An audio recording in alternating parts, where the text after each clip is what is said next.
everyone.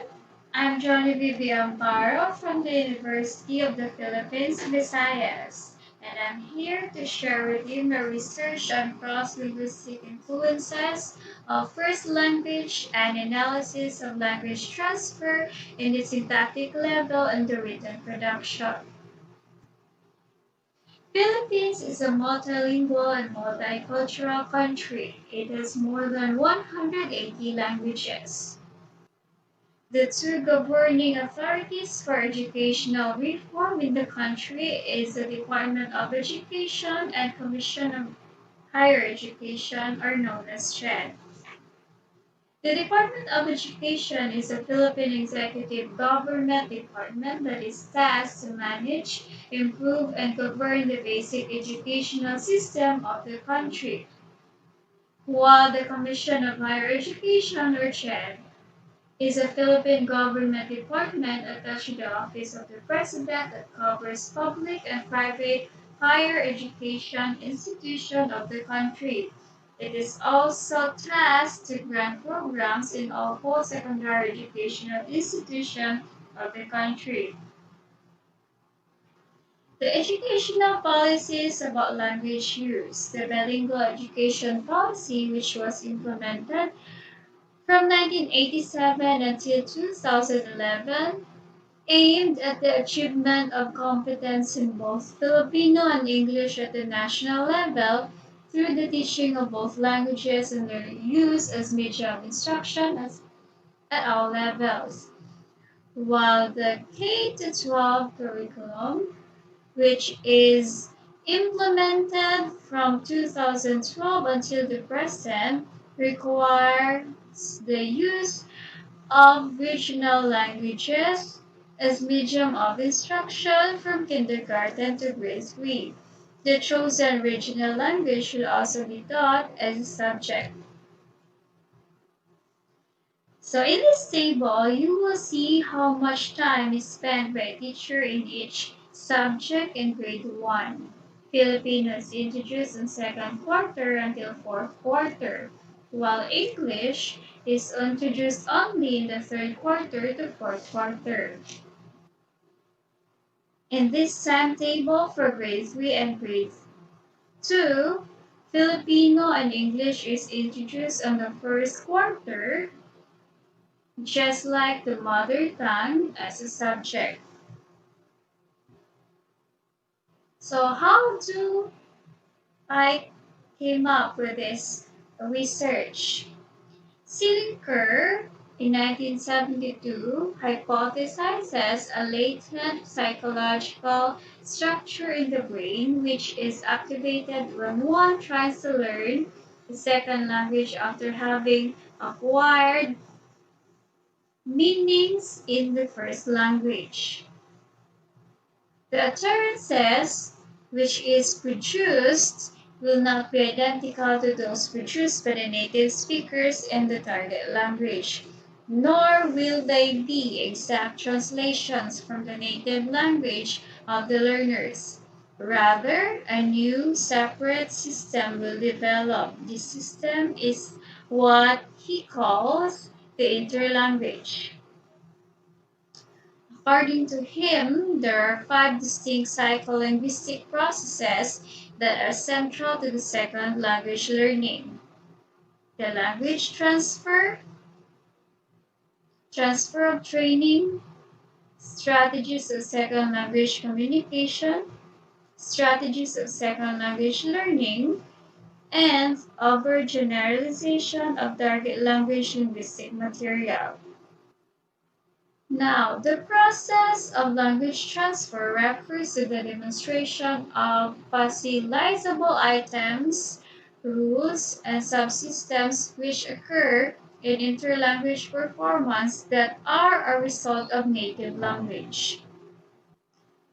Richard's non-contrastive approach to error analysis in 1970 does not deny the role of mother tongue as source of difficulty in learning another language. He pointed out that there are other types of errors involved. He uses the terms intralingual and developmental errors.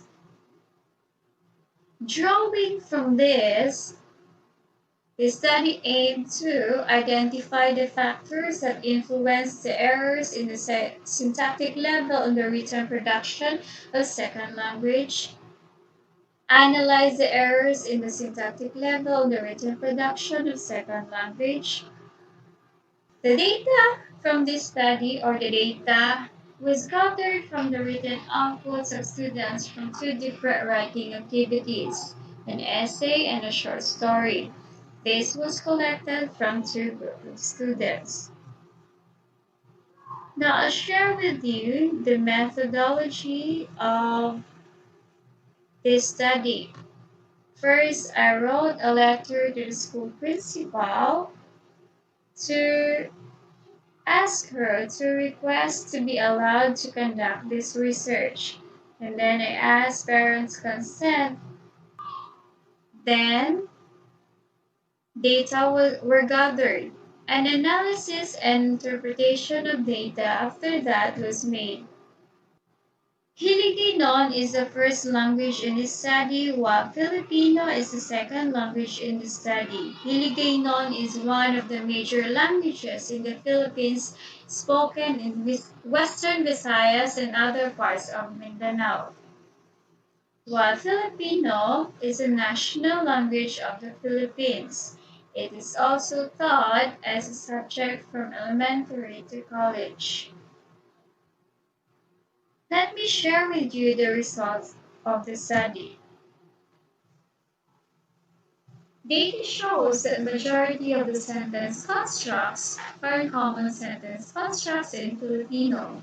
34% of the sentences are common constructs, while 66% are uncommon constructs. Here's the presentation of the construct of Filipino sentences and English sentences. We are talking about sentences with verbs. A Filipino construct always starts with a predicate and a verb is part of the predicate, then followed by the subject. In the sentence, the word bumili is the verb. It means bought in English. It is found at the beginning of the sentence. The uncommon Filipino construct, or sometimes they call it the unnatural structure, however, always starts with the subject followed by the predicate where the verb is. As you can see, the uncommon Filipino sentence construct is almost the same as the active voice in the English grammar, where the predicate follows the subject. Therefore, we can say that the English grammar is also influencing the Filipino grammar, the written production of the students. Findings also show that many errors are found in the verb inflections between Hiligaynon and Filipino. The similarities of the affixes of the verbs in the perfect, imperfect, and contemplative aspects of verbs in both languages play an important factor in the interlanguage of learners. These similarities causes interchange in the usage of affixes in the target language in the written production. Therefore, a definite analysis of verb inflections was made, examining the focus of verbs and aspect of verbs in this study. Focus refers to the expression in the verb of the grammatical role of the subject of the sentence. The role can be one of actor, object, benefactor, location, instrument, cause, directional, or reciprocal. Different roles induce different affixes on the verb. The types of affixes in Filipino are unlapi, kitlapi, and hulapi. So, the similarities in spelling and semantical use of affix in the L1 causes errors in L2 as the finding shows. In this sentence, ako ay nag-iisang anak lamang dahil hindi na muling nakapagbuntis ang aking ina sapagkat maaga kaming iniwan ni ama. The verb here is na nakapagbuntis. There is an error made by the student here in the inflection of the verb. The correct usage of the verb should be nakabuntis.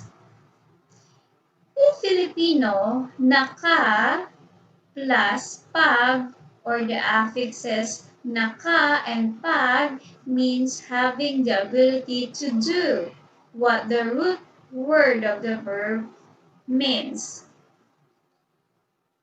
Na, however, when attached the root word of the verb means there is a change of state of being or change of state. In Hiligaynon, naka, when attached the verb means the verb happens or occurs because of circumstances.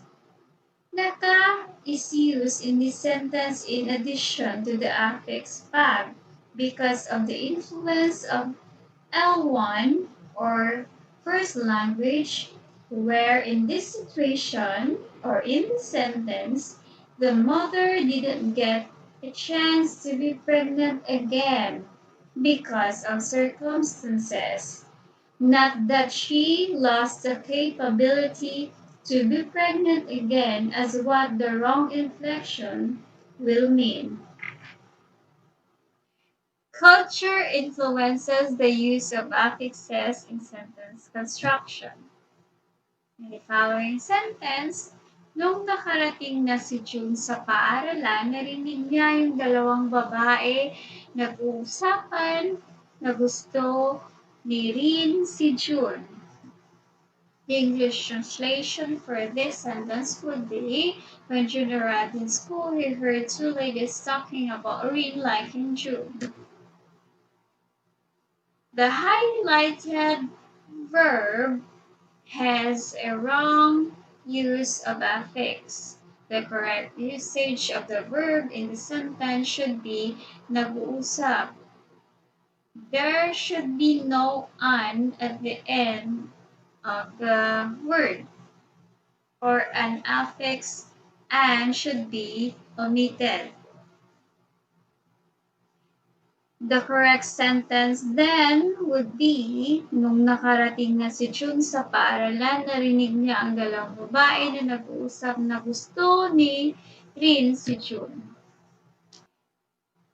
In Filipino, an word is added to the reciprocal form of the verb. So, for example, nagmamahalan sila or they love each other. As you can see, the prefix nag is added to the root word mahal, but there is also a reduplication of the first syllable of the root word mahal. So, ma here is reduplicated plus a suffix an.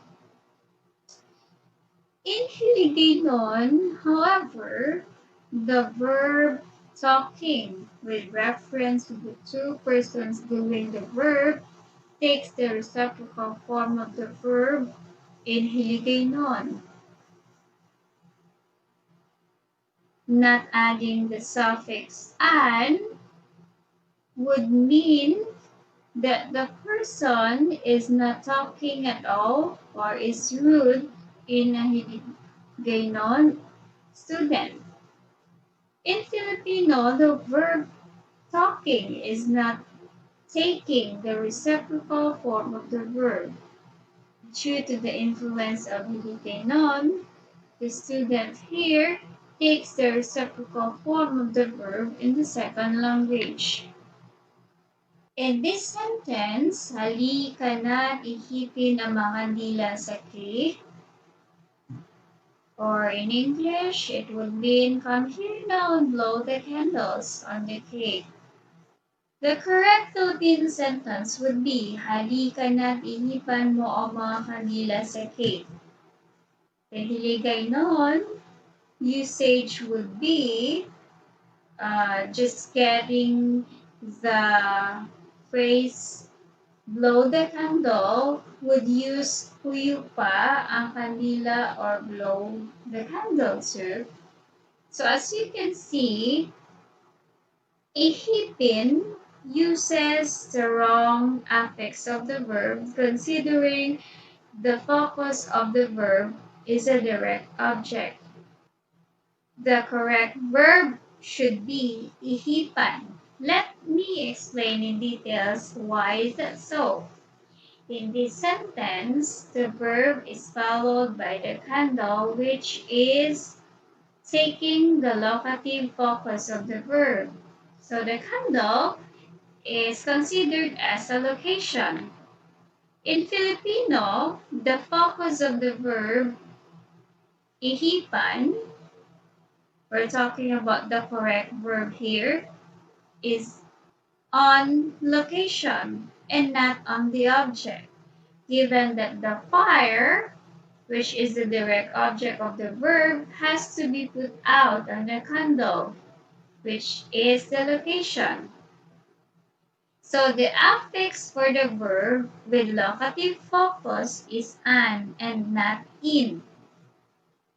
Using the same sentence in Hiligaynon, the candles or the candle is a direct object of the verb huyok or blow, which means that the verb has focus on direct object and not on location. Using the verb with objective focus in Hiligaynon is unnatural. However, if you use an, it is very unnatural in the Hiligaynon grammar. This usage of the verb in Hiligaynon influences the usage of affix in the Filipino. Finding shows that omission of pronoun in spoken first language is transferred to the target language. One of the characteristics of spoken Hiligaynon is the omission of pronoun or noun being talked about in a compound sentence. This influences the written production of target language by the students. So, for example, in this sentence, kinuha niya ang larawan at tinangkang hampasin sa sahig. The picture was taken by him and tried to strike on the floor. This is the literal translation of the sentence. Or the correct sentence would be, kinuha niya ang larawan at tinangka niya na ihampas ito sa sahig. So, there I added the niya in reference to the person niya to or the pronoun niya, and ito is also used in reference to the picture or larawan. So these pronouns should be used in the sentence. As you can see in the first sentence, there is an omission of these pronouns. Findings also show that there is an overgeneralization of the use of affix na. Hiligaynon words also use the affix na, similar to Filipino, for verb with focus on actor and perfect aspect.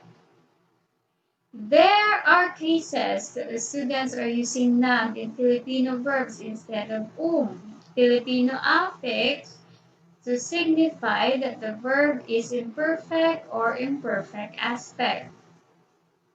The perfect aspect, for example, in the word Uminom, the root word is inom, and is added to the root word inom, which makes it then uminom.